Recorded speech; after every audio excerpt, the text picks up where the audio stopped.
그 현상이 언제 일어났냐? 월요일 날 일어났습니다.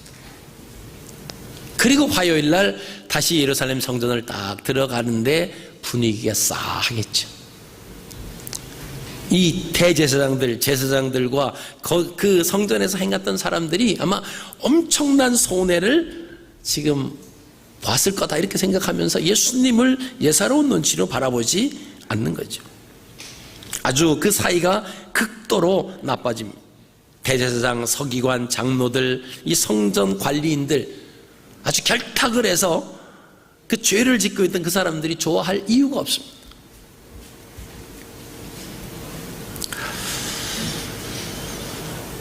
자, 바리새인들과 그 헤롯 당원들은 지금까지 한 번도 뜻이 하나가 될 수가 없었어요. 그렇죠? 하나가 오른쪽 하면 이 사람은 왼쪽, 이 사람이 오른쪽 하면 이 사람은 무조건 왼쪽, 절대 하나가 되지 못하는 그런 상황이었습니다. 그런데 이번만큼은 하나가 됐어요. 예수 그리스도를 함정에 빠뜨리는 데는 서로 연합해서 납세에 대한 질문으로 공격을 합니다. 그리고 사두개인들은 부활에 대한 질문을 가지고 예수님에게 이야기를 합니다. 그래서 예수님께서는 서기관들과 바리새인들에게 비판을 하시면서 마지막 작별 인사를 하는 그런 내용들이 마태복음 22장에 나오고 있습니다. 23장, 마태복음 23장 39절에는 내가 너에게 이르노니 이제부터 너희는 찬송하리로다 주의 이름으로 오시는 이여 할 때까지 나를 보지 못하리라. 자, 이때를 같이 해서 제자들은 예수님에게 질문합니다. 재림과 종말에 대한 질문을 합니다. 예수님께서는 올리브산 위에서 서쪽 앞을 내다보시면서 성전을 바라보시죠. 그리고 마지막 때 일어날 일들에 대해서 말씀을 하십니다.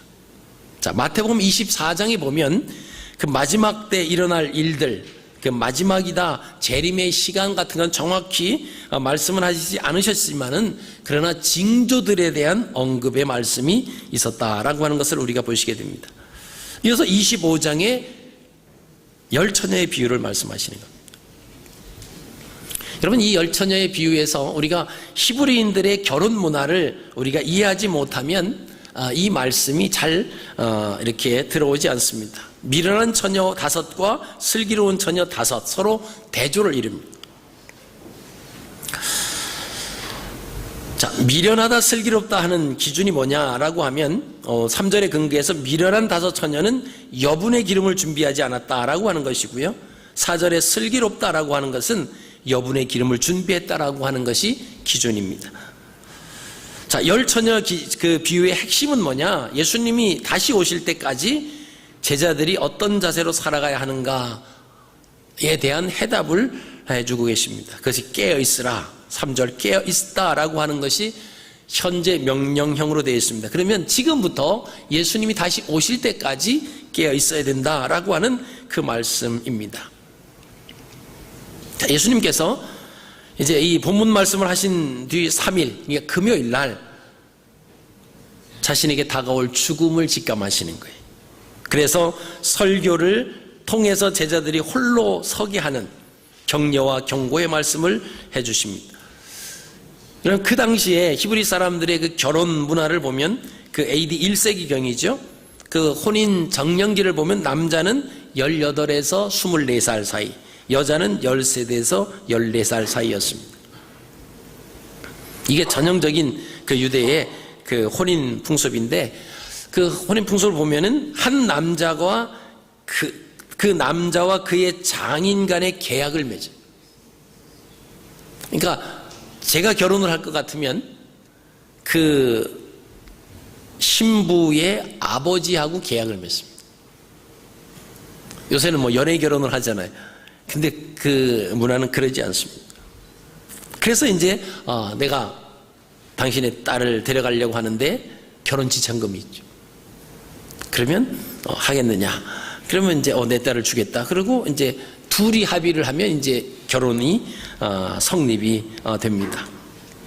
근데 그 혼인 예식을 하는데, 혼인 예식은 언제 하느냐? 우리나라 같은 경우는 보통 이제 낮 11시나 뭐 12시 뭐 이렇게 하죠. 요새 가끔씩 뭐 저녁에도 한다는데, 이 히브리 사람들 결혼식은 저녁에 합니다. 왜 저녁에 하느냐? 다 일하고 하객들이 많이 와야 되니까. 그게 아니라 그 히브리 사람들의 하루의 개념은 어떻게 되죠? 저녁이 되며 아침이 된다. 이렇게. 저녁이 하루의 시작입니다. 우리는 아침 해가 떴습니다. 이제 하루가 시작이잖아요.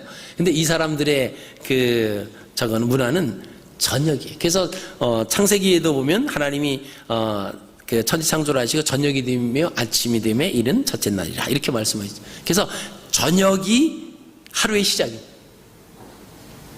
그래서 이 사람들이 저녁에 결혼 예식을 하는 이유는 하루 첫날 예식을 하는 거예요. 자, 저녁에 예식을 하다 보니까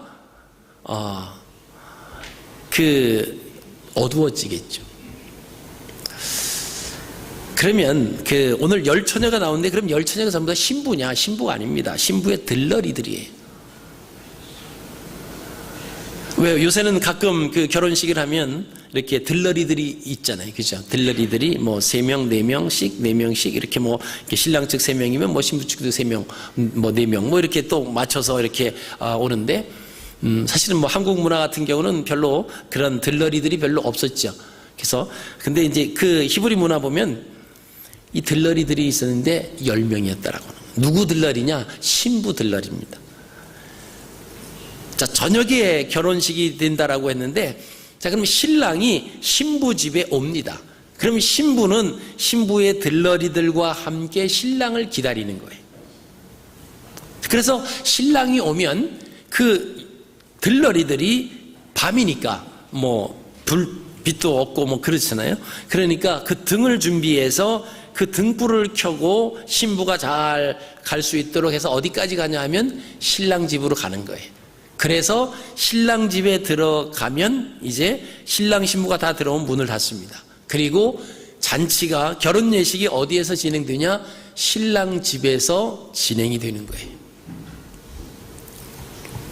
자, 그런데 오늘 이제 말씀을 보시면, 자, 신랑이 오기를 기다리는 겁니다.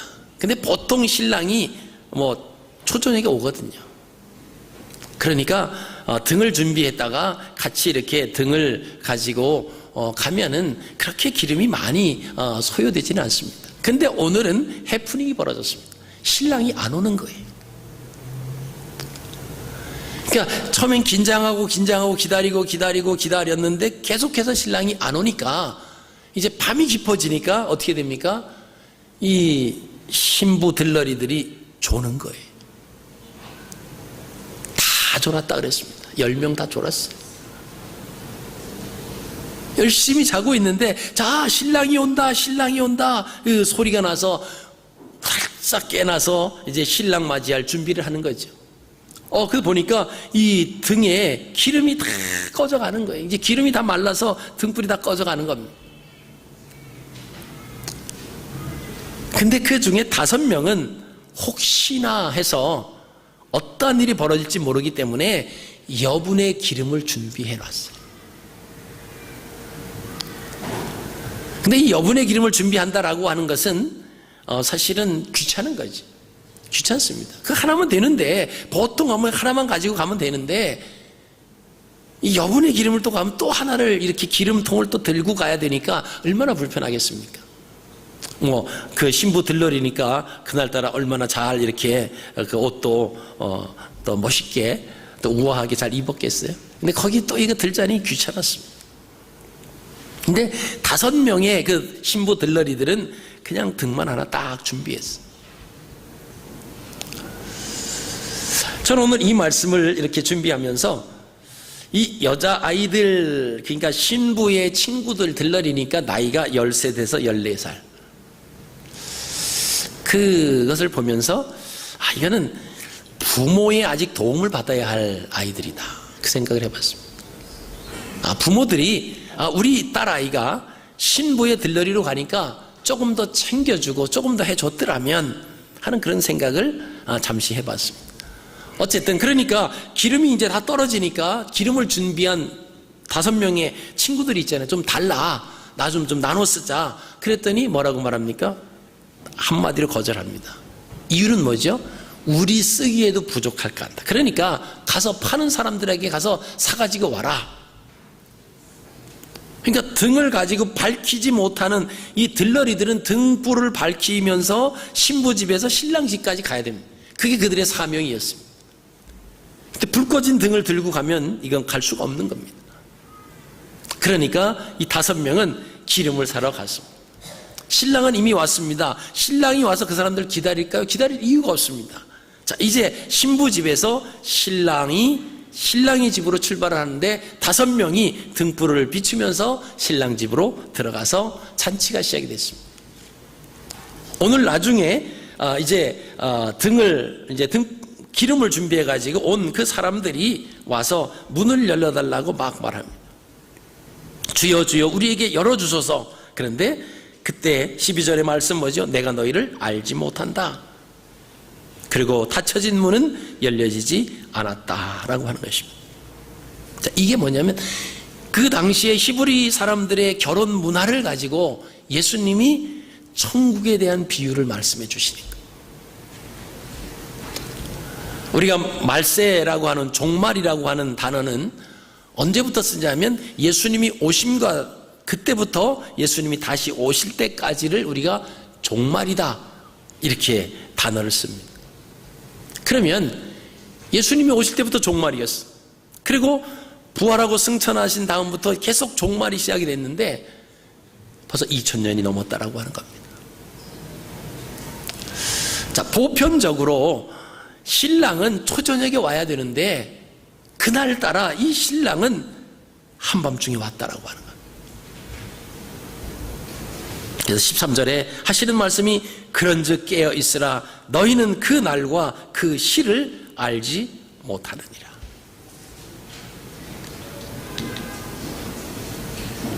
오늘 비유의 대상이 불신자가 아닙니다. 예수 그리스도를 믿는 그리고 재림을 기다리는 그리스도인들이 바로 오늘 비유다라고 하는 것입니다. 성도들은 불신자들과 함께 이 땅에 살아가지만 항상 오실 주님을 생각하며 살아가야 되는 겁니다. 긴장을 풀지 말고 살아가야 되는 거예요. 긴장이 풀고 그 살아간다라고 하면 안 된다라고 하는 것을 우리에게 말씀해 주고 계십니다.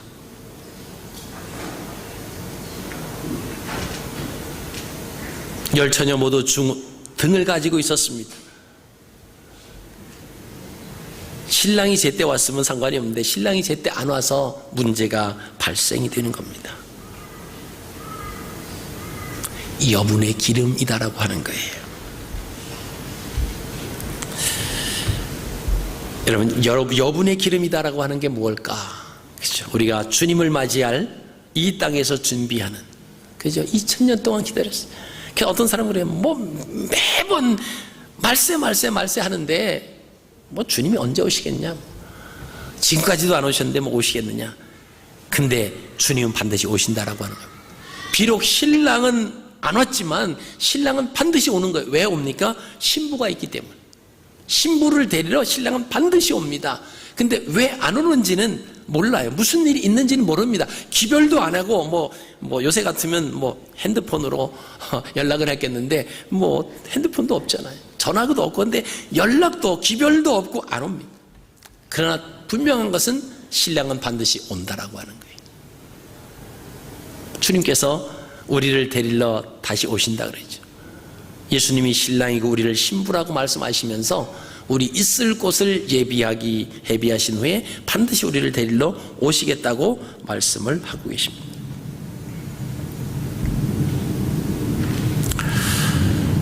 자, 그러면 미련한 5 처녀가 왜 기름을 준비하지 않았을까 하는 것입니다. 왜 기름을 준비하지 않았을까? 첫 번째는 신랑이 더디 올 수 있다라고 하는 것을 계산하지 않았다라고 하는 겁니다. 왜? 보편적으로 일찍 오니까 이 정도면 충분할 거다.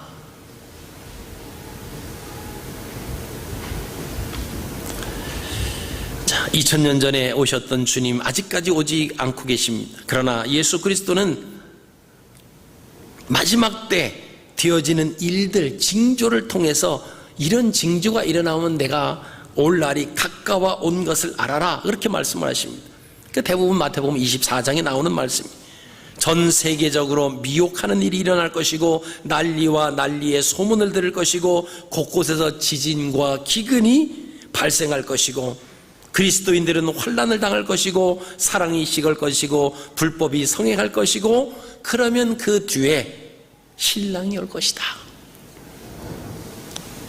여러분, 우리가 살아가는 지금 현실적인 상황에서 해당되지 않는 부분이 뭘까요? 지난주에도 지진이 일본에서도 일어났습니다. 기근이 계속 끊이지 않고 있습니다. 예수 믿는 사람들은 환난을 당하는 거예요. 어떤 사람들은 내가 교회 다닌다라고 하는 말하기조차도 싫다는 거예요. 그만큼 예수 믿는 사람들에 대한 세상적인 그런 시각이 안 좋아졌다라고 하는 것입니다. 사랑이 식어가고요, 불법이 성행해 가고 있습니다. 이 세상 살 수 없는 악한 세상이라고 말하기 전에 우리가 또 하나 생각해야 될 것은 주님께서 이제 오실 날이 다가오고 있다라고 하는 것을 우리에게 사인으로 주고 계신다라고 하는 것입니다. 여러분, 그런 일이 있더라도 끝까지 견디고 인내해야 된다라고 하는 것입니다.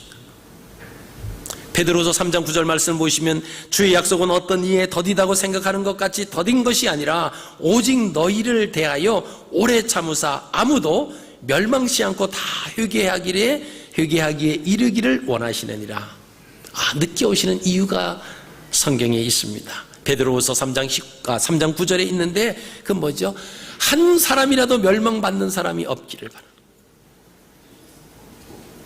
그래서 한 영혼이라도 더 회개하고 돌아올 수 있는 그 시간을 기다리시는 하나님. 그래서 예수님이 지금 더디 오신다라고 하는 것입니다. 여러분, 그 내용이 얘가 우리 창세기에 나오는 무두셀라 나옵니다. 무두셀라가 성경에 나오는 사람 중에서 가장 오래 살았어요. 그 나이가 969세입니다. 그 무두셀라가 왜 그렇게 오래 살았답니까? 그러시죠. 자, 무두셀라의 아버지가 누구죠? 무두셀라의 아버지. 웬 또 갑자기 무두셀라 아버지를 물으세요? 자, 무두셀라의 아버지는 에녹이에요. 자, 에녹이 무두셀라를 낳았는데 65세에 낳습니다. 65세에 아들을 낳고는 하나님이 줘줬어. 이름을 무두셀라라고 해라.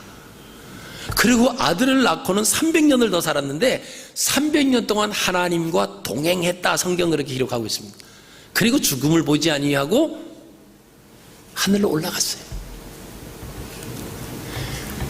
이 에녹이 65세 이전의 삶은 어떻게 살았는지 한 줄도 없습니다. 근데 아들을 낳고 나서 하나님과 300년 동안 동행했다라고 하는 거예요. 그럼 아들이 뭐냐? 그 무두셀라라고 이름을 지어주신 그 무두셀라라고 이름이 뭐냐? 그 무두셀라라고 하는 이름의 뜻은 뭐냐면요, 아들이 죽으면 내가 심판할 거다라고. 65세 아들을 낳는데 하나님이 네 아들 무두셀라라고 해라. 근데 무두셀라가 아들이 죽으면 심판하신다고 정신이 펄떡 나는 거예요. 그때부터 하나님과 동행했다라고 하는 거예요. 근데 하나님께서 그 무두셀라를 죽으면 심판하시는데 언제까지? 성경에 나오는 가장 오래된 사람, 오래 산 사람 969살까지 살게 하셨어요. 그럼 무두셀라가 죽었을 때 심판하셨나? 네, 하셨습니다. 그게 뭐예요? 노아 홍수입니다.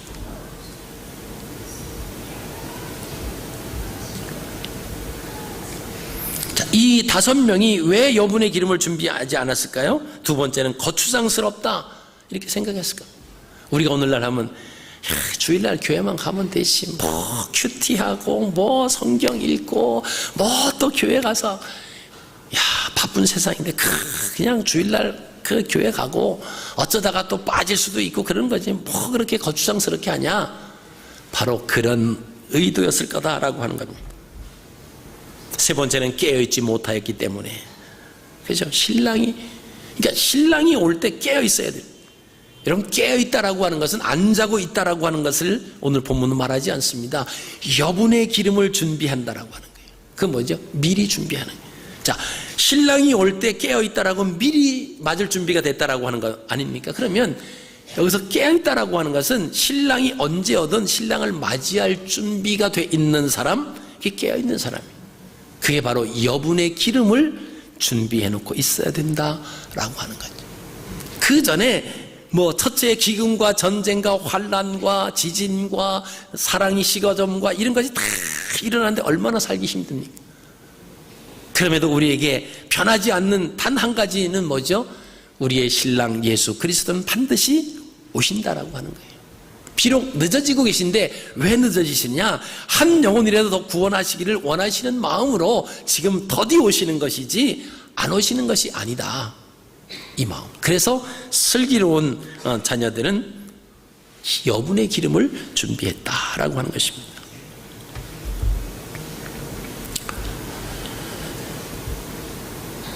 여러분, 이제 말씀을 맺겠습니다. 여분의 기름을 준비하는 자는 깨어있는 자입니다. 오늘날 우리에게 여분의 기름이 무엇일까? 여러분, 생각해 보십시오. 귀찮고 성가 싫고 이런 모든 것들이 우리로 하여금 여분의 기름을 준비하지 못하는 원인이 될 수 있다라고 하는 겁니다.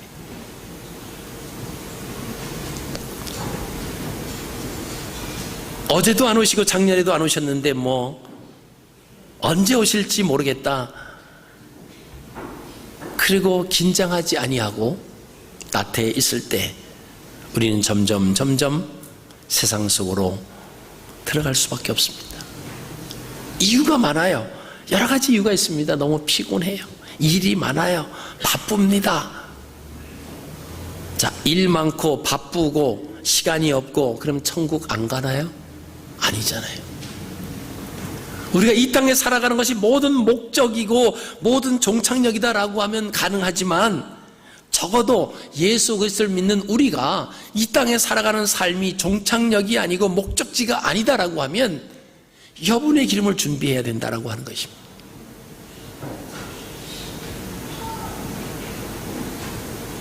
그 기름을 준비하는 자가 깨어있는 자요, 그 기름을 준비하는 자가 슬기로운 자라고 오늘 말씀하십니다. 그 여인들이 신랑을 맞이했어요. 그리고 신랑과 함께 신랑의 집으로 들어가서 잔치에 참여할 수가 있었다라고 하는 겁니다. 아, 내가 왜 기름을 준비 안 했지? 하나님, 지금이라도 기름을 준비해서 달려왔으니 열어주세요. 문은 이미 닫힙니다. 나는 너희를 도저히 모른다고 오늘 말씀을 하십니다. 이 비유는 믿는 자들이에요. 우리가 믿는다고 믿었는데 우리가 그 천국에 들어가지 못한다라고 하면 이 슬기로운 다섯 처녀와 미련한 다섯 처녀처럼, 이 미련한 다섯 처녀의 모습처럼 되겠죠. 어차피 못 들어갈 바에는 그냥 잔치에 가지도 아니하고 집에서 그냥 편안하게 잠만 잤더라면 더 나았겠다. 그럴 수 있겠죠. 잔치에 참여할 줄 알고 그랬는데 신랑이 왜 늦게 오느냐? 원인은 신랑에게 자꾸 돌릴 것이 아니라 내가 여분의 기름을 준비하지 못했다라고 하는. 여러분 여분의 기름을 준비해서 깨어있는 하나님의 자녀 예수 그리스도의 신부로 신랑 되신 그 예수 그리스도를 맞이할 준비를 하시는 저와 여러분들이 되시기를 주님의 이름으로 축복합니다. 살아계신 아버지 하나님, 말씀을 근거해서 주님 오심을 준비하라 라고 하는 말씀의 제목을 잡았습니다. 사실 원래는 우리가 그 예수님 탄생하신 날이 정말 12월 25일이냐 그런 말씀 많이 들으셨죠. 그래서 좀 교회를 이렇게 폄하하는 사람들은 그것은 원래 태양절, 태양을 숭배하던 그 날이 12월 25일 아니냐 그렇게 얘기를 합니다. 맞습니다. 원래 12월 25일은 태양절을 숭배했던 이방 사람들이 그랬던 그 날이었어요. 그래서 정말 예수님 오신 날은 12월 25일이냐? 그렇지 않습니다. 그 나중에 이제 이렇게 성경으로 추적이 된 건데요. 예수님은 언제 오셨냐 하면은 장막절에 오셨습니다. 그러니까 쉽게 말하면 10월 달에 오셨어요. 그래서 성경적으로 이렇게 조명해 보면 세례 요한보다 6개월 늦게 오셨거든요. 그래서 세례 요한이 4월에 탄생을 합니다. 그렇게 따지면 이제 사실은 10월에 오신 거죠. 10월에 탄생하셨는데 이것을 사실은 다시 뒤집어 엎으려고 하다 보니까 엄청난 많은 문제가 생기겠죠. 2000년 동안 사실 계속 12월 25일을 예수님 탄생하심을 우리가 기념하면서 지켜왔는데 이것을 10월 달로 바꿔버린다. 많은 혼란이 있습니다. 그래서 그냥 많은 분들이 그냥 12월 25일을 그냥 예수님 탄생하신 걸로 우리가 기념하는 것이지 다른 의도는 없다. 그래서 계속 우리가 12월 25일을 예수님 탄생일로 기념해서 지키고 있습니다. 그래서 여러분들이 밖에서 이렇게 좀 그런 부분에 대해서 이야기를 들으실 경우가 있으면 알고 있다. 그렇게 하시면 돼. 알고 있다. 그럼 원래는 이렇게 초막절, 장막절 그죠? 모든 추수를 하고 그때 탄생을 하셨는데 이렇게 됐다라고 하는 것을 말씀을 드립니다. 오늘 마태복음 25장 말씀을 보시면 예수님께서 종말론에 대한 설교를 하십니다. 그리고 천국을 준비하는 성도로서의 바른 자세가 뭐냐라고 하는 것을 말씀을 하시는데 25장에 비유가 3가지가 나옵니다. 그게 다 천국에 관한 비유예요. 마지막 때를 준비한 성도들의 삶. 쉽게 말하면 누가 구원을 받고 누가 구원받지 못하느냐라고 하는 그 맥락에서 이제 예수님께서 이제 얼마 안 있으면 십자가에 못 박혀 돌아가셔야 되는 상황이거든요. 그런 상황이기 때문에 제자들에게 미리 준비하고 제자들에게 권면해 주시는 말씀이다라고 하는 것입니다.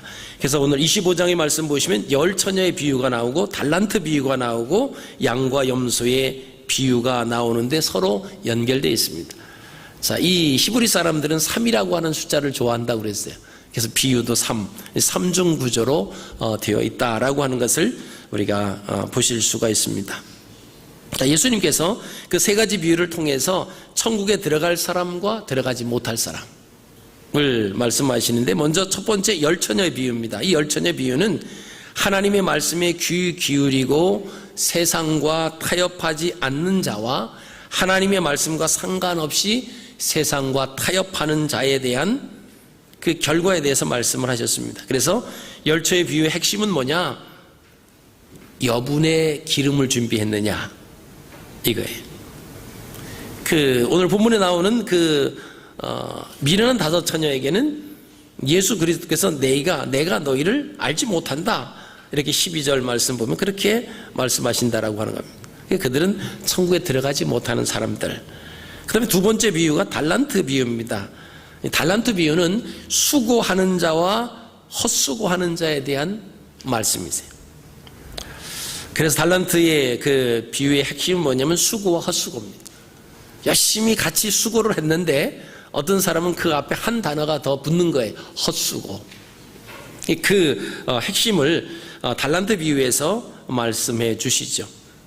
예수님께서 마지막에 헛수고한 사람에게 하시는 말씀이 뭐냐면 악하고 게으른 종이라고 말씀하시면서 바깥 어두운 데로 내어 쫓으라 그렇게 말씀을 하십니다. 이 사람이 이제 천국에 들어가지 못하는 사람이고요. 자, 3번째는 양과 염소의 비유입니다. 이 양과 염소의 비유는 예수 그리스도의 사랑을 실천한 자와 실천하지 못한 자에 대한 결론의 말씀입니다. 그래서 양과 염소의 핵심 뭐냐? 사랑의 실천이. 사랑의 실천을 했느냐 못했느냐 라고 하는 것이죠. 그래서 우리가 이 땅에 살아가면서 사랑을 실천하지 못한 자들이 이 땅에 함께 살지만 마지막 때는 서로 나누어진다라고 하는 것입니다.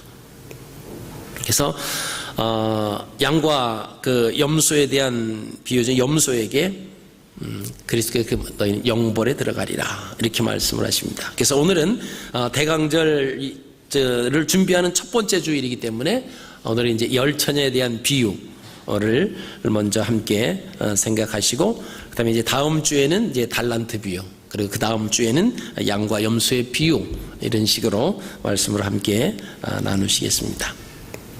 자, 2000년 전에 예수님께서 십자가에 지시기 마지막 주간에 예루살렘에 입성하신 후 사흘 되었을 때입니다. 자, 주일날 나귀를 타고 예루살렘 성에 입성을 하십니다. 많은 사람들의 환호를 받으셨어요. 그러면서 예루살렘에 입성을 하십니다. 그 예루살렘에 입성하실 때 많은 사람들에게 환영과 환호를 받으셨는데, 그 사람들이 생각한 것은 뭐냐면, 이제는 우리의 구세주가 오셨구나, 이 생각을 했습니다. 그리고 종려나무 가지를 꺾었습니다. 그리고 이제는 우리도 큰 소리 칠 수 있다, 그러면서 종려나무 가지를 흔들면서 예수님을 환영을 했습니다. 근데 그 종려나무 가지를 어떻게 흔들었을까라고 하는 겁니다. 그 당시 이스라엘은 로마의 지배를 받고 있었거든요. 그 군인들이 함께 모여서 그 군대에 대한 그 강함, 그리고 다른 이들에게 보는 이로 하여금 그 강인함과 위협함을 주는 게 뭐냐면 어떤 그 병렬 뭐 이런 거죠. 그 총을 가지고 하는 어떤 총검술이라든가 그것을 가지고 하는 그런 행진 같은 겁니다. 그들이 로마 군대들이 행하는 그런 훈련과 그런 모습을 이렇게 보면, 뭐 군대에 다녀오신 분들은 아시겠습니다만은 총을 가지고 이렇게 움직이면서 그 개머리판을 닭에다 딱딱 칩니다. 그럼 그 소리가 상당히 사실 크고 위협적이거든요. 그러니까 이 예수님이 나귀를 타고 예루살렘 성에 입성하실 때 그 환영하는 사람들이 종려나무 가지를 꺾습니다. 그 가지를 어떻게 흔들었냐면 총검술, 그 총을 사용했던 그 로마 군인들처럼 이렇게 발을 구르면서 땅으로 꽝꽝 쳤다라고 하는 거예요. 그러면서 호산나 호산나 호산나 이렇게 그 아주 어미 있게 박력 있게 그렇게 하면서 예수님을 환영을 했다라고 하는 겁니다. 그 의미는 뭐냐면, 이제 우리의 구세주가 오셨으니까 로마 너희들은 끝났다, 정치적인 메시아가 이제 들어온다, 그러면서 예수 그리스도를 환영을 합니다. 자, 그리고 사실 금요일 날 됐을 때 그 사람들이 뭐라고 말합니까? 예수를 십자가에 못 박아라. 똑같이 예수님을 환영했던 그 사람들이 예수님을 십자가에 못 박으라고 외쳤던 사람입니다. 왜 그러죠? 정치적인 메시아로 오시는 줄 알았는데 이 재판을 받고 뭐 이렇게 어려운 일을 하는데 거기에서 힘없이 무너져 내리는, 그리고 알고 보니까 하나님의 그 이름을 망령되이 일컬었던 신성 모독죄를 졌던 사람으로 예수님이 이렇게 커버가 되는 거예요. 어떻게 보면 오늘날 한국에서 일어나는 일과 비슷할 수도 있어요. 그러니까 환영했던 백성들이 바뀌어지는, 화가 났어요. 그래서 예수를 십자가에 못 박아라. 예수님을 환영했던 그 사람들과 예수님을 십자가에 못 박으라고 외쳤던 사람들은 다른 사람들이 아니라 동일한 사람들입니다. 근데 왜 며칠 사이에 이런 엄청난 일이 벌어졌을까라고 하는 것입니다. 자, 그러니까 이 비유를 말씀하신 그것이 이제 화요일입니다. 사흘이 지났으니까. 근데 화요일 날 이제 월요일 날 두 번째 다시 예루살렘에 들어갔어요. 주일날 들어갔다 나오셨다가 다시 월요일 날 또 제자들과 함께 예루살렘 들어가셨다가 예루살렘 성전을 방문을 하십니다. 예루살렘 성전을 방문하셔서 거기서 예루살렘 성전 청결식을 가지십니다.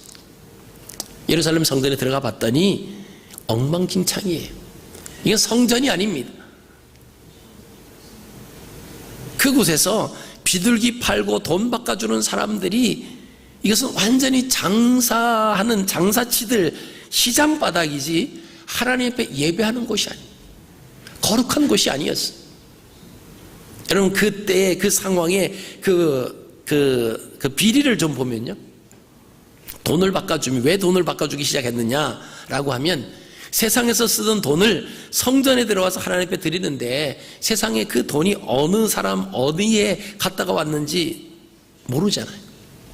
그러니까 그렇게 더러운 그런 모습을 성전에 하나님 앞에 드릴 때는 좀 성전에서 쓰는 화폐가 있었습니다.